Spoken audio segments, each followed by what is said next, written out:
وَإِذَا طَلَّقْتُمُ النِّسَاءَ فَبَلَغْنَ أَجَلَهُنَّ فَلَا تَعْضُلُوهُنَّ أَن يَنكِحْنَ أَزْوَاجَهُنَّ إِذَا تَرَاضَوْا بَيْنَهُم بِالْمَعْرُوفِ، اور جب تم اپنی عورتوں کو طلاق دے دو پھر وہ اپنی عدت پوری کر لیں تو مت آڑے آؤ اس میں کہ وہ عورتیں پھر نکاح کر لیں اپنے سابق ازواج سے، اذا تراضوا بینہم بالمعروف، جبکہ وہ آپس میں رضامند ہو جائیں بھلے طریقے پر۔ یعنی اگر طلاق مغلظ نہیں ہے، دیکھیے ایک طلاق ہوتی ہے بائن، پہلی طلاق دوسری طلاق، یہ جب تک عدت ختم نہیں ہوئی طلاق رجعی کہلاتی ہے، اس کے دوران شوہر کو رجوع کرنے کا حق ہے۔ عدت پوری ہو گئی اب یہ بائن ہو گئی، اب شوہر اور بیوی کا جو رشتہ ہے ٹوٹ گیا۔ اب اگر نکاح ہوگا تو دوبارہ ہوگا، اس میں عورت کی مرضی کو دخل ہے۔ عدت کے اندر عورت کی مرضی کو دخل نہیں ہے، لیکن عدت کے بعد اب عورت کو اختیار ہے، اب تو نکاح ثانی ہوگا سوائے طلاق مغلظ کے۔ تیسری طلاق اگر ہو گئی ہے تو پھر جب تک اس کا نکاح کسی اور سے نہ ہو جائے وہ بھی طلاق دے دے تو ان کے درمیان نکاح نہیں ہو سکتا۔ گویا کہ یہ دو طلاقوں کے بعد اگر پھر یہ لوگ جبکہ طلاق بائن ہو چکی ہو وہی عورت وہی مرد پھر نکاح کرنا چاہیں تو اب تم آڑے مت آؤ۔ ہوتا کیا ہے، عورت کے بھائی ہیں، اب انہیں غصہ چڑھا ہوا اس بدماش نے یہ کچھ کیا تھا، اس نے تمہیں ایسے ایسے ستایا تھا، اس نے یہ کیا تھا، اب تمہیں ہم شادی نہیں کرنے دیں گے اس کے ساتھ۔ نہیں، یہ کام تمہارا نہیں ہے۔ اگر وہ اذا تراضوا بینہم، اگر وہ باہم راضی ہو جائیں تو تم اب ان کے آڑے مت آؤ بالمعروف۔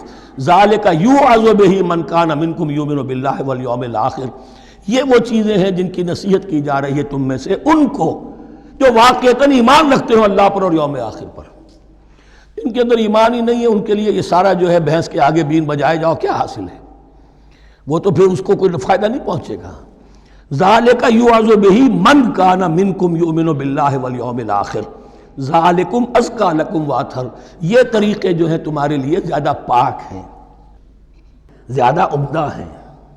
واللہ یعلم وانتم لا تعلمون، اللہ جانتا ہے تم نہیں جانتے۔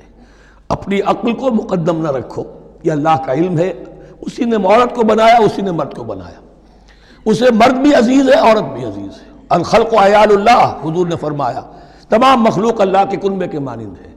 اللہ کو تو اپنا ہر انسان مرد ہو یا عورت ہو محبوب ہے، پسندیدہ ہے، اس کی تخلیق ہے، اس کا شاہکار ہے، لیکن یہ کہ وہ جانتا ہے کہ عورت کے کیا حقوق ہونے چاہیے، مرد کے کیا ہونے چاہیے۔ لہذا واللہ یعلم وانتم لا تعلمون والوالدات یرضعن اولادہن حولین کاملین، اور والداؤں کے لیے، ماؤں کے لیے ضروری ہے کہ وہ اپنی اولاد کو 2 سال دودھ پلائیں پورا۔ اور یہ خاص طور پر یہاں تذکرہ ہو رہا ہے جب طلاق کا مسئلہ ہو۔ اب طلاق ہو گئی، شوہر تو علیحدہ ہو گیا، شوہر کہتا ہے بھائی میرا بچہ تو میرا ہے، قانوناً تو اولاد شوہر کی ہوتی ہے، لیکن تم اسے دودھ پلاؤ، تو 2 سال تک وہ عورت انکار نہیں کر سکتی، دودھ پلائے گی۔ لمن اراد ان یتم الرضاعہ، جو شخص چاہے کہ یہ رضاعت پوری کروائے اپنی سابقہ مطلقہ بیوی سے۔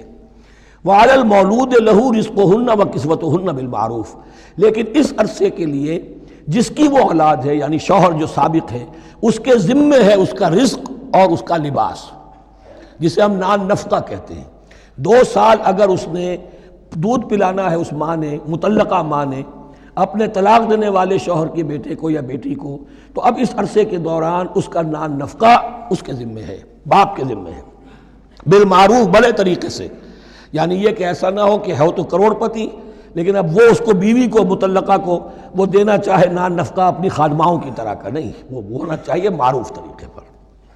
لا تکلف نفس الا وسعها، کسی پر ذمہ داری نہیں ڈالی جاتی مگر اس کی وسعت کے مطابق۔ لا تضار والدۃ بولدہا، نہ تو تکلیف پہنچائی جائے والدہ کو اپنے بچے کی وجہ سے، ولا مولود لہ بولدہ، نہ جس کا وہ اولاد ہے، جس کا وہ بیٹا یا بیٹی ہے یعنی باپ، نہ اس کو تکلیف پہنچائی جائے۔ کوئی لا ضرر ولا ضرار، حضور کی حدیث ہے، دونوں کے ساتھ منصفانہ سلوک کیا جائے۔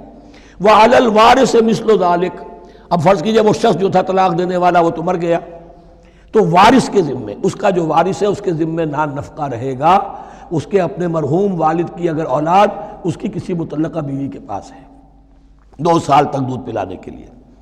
فَإِنْ أَرَادَا فِصَالًا، اب یہ بھی ہو سکتا ہے کہ وہ دونوں جو ہے کہے کہ سب میں تو دودھ نہیں پلاتی، یا یہ کہ وہ شوہر چاہے ان تراض منہما، دونوں راضی ہو جائیں کہ میں دودھ نہیں پلواتی، آپ دودھ چھڑوا دیجئے، وتشاور، آپس میں رضامندی اور مشورے سے، فلا جناح علیہما، اس میں بھی کوئی حرج نہیں۔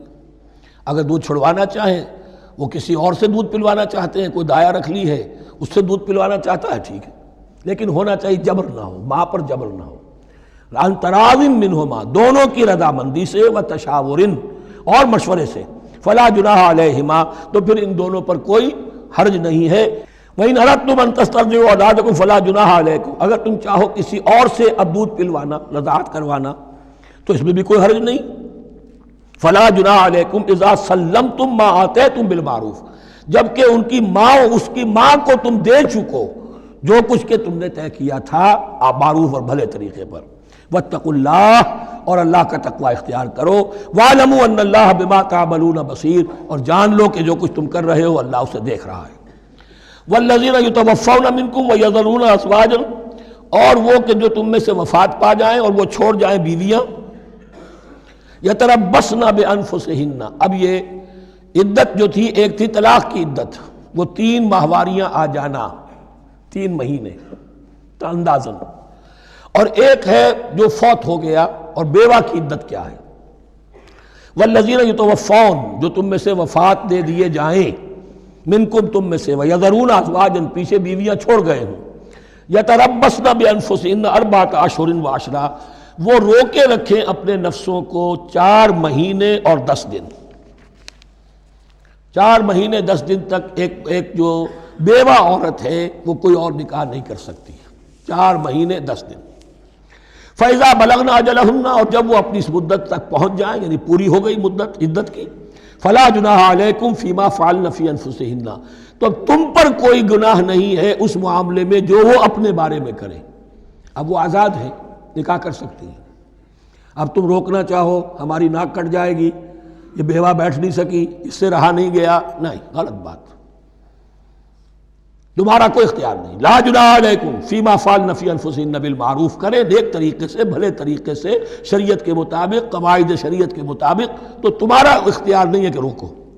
واللہ بما تعملون خبیر، اور جو کچھ تم کر رہے ہو اللہ اس سے باخبر ہے۔ ولا جناح علیکم فیما عرضتم بہ من خطبۃ النساء واکننتم فی انفسکم، اب یہ انہی بیواؤں کا ذکر ہو رہا ہے، تم پر کوئی حرج نہیں ہے کہ جو تم اشارے میں کوئی بات اور پیغام دینا چاہو کسی بیوہ کو، اشارے کنائے میں، لیکن یہ کہ اس میں عدت کے دوران نکاح تو نہیں ہو سکتا، اشارے کنائے میں یہ کچھ بات کہی جا سکتی ہے کہ مجھے دلچسپی ہے، شاید میں کوئی بھی طریقہ اختیار کیا جائے۔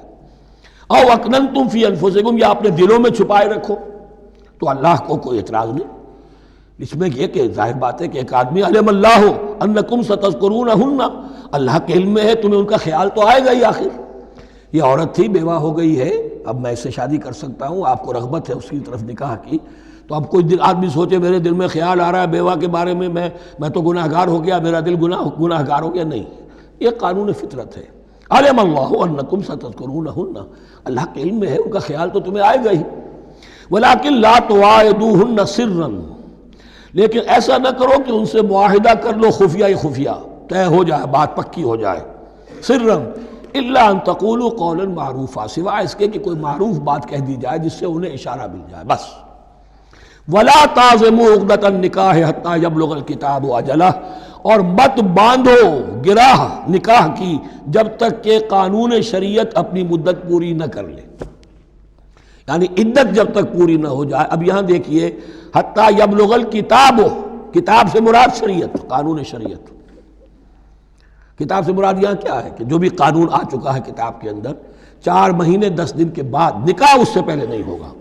وَاعْلَمُوا أَنَّ اللَّهَ يَعْلَمُ مَا فِي أَنفُسِكُمْ فَاحْذَرُوهُ، اور جان لو کہ اللہ خوب جانتا ہے جو تمہارے دلوں میں ہے، پس اس سے ڈرو، اس کی پکڑ سے بچو۔